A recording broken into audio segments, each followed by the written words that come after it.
2024 ఎన్నికల్లో జరగబోతున్న ఈ యుద్ధం రెండు సిద్ధాంతాల మధ్య జరగబోతా ఉన్న యుద్ధం.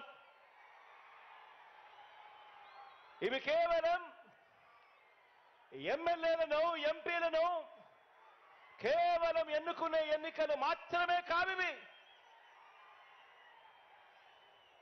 ఇవి ఇప్పటి వరకు ఈ 5 ఏళ్ల కాలంలో ఇంటింటికి కూడా మనందరి ప్రభుత్వం అందించిన సంక్షేమము, అభివృద్ధి, ఈ పథకాలన్నీ కూడా కొనసాగాలనే అడుగులు వేసే మనకు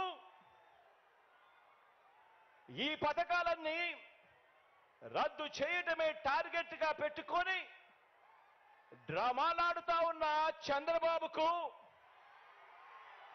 మధ్య జరిగే ఈ యుద్ధంలో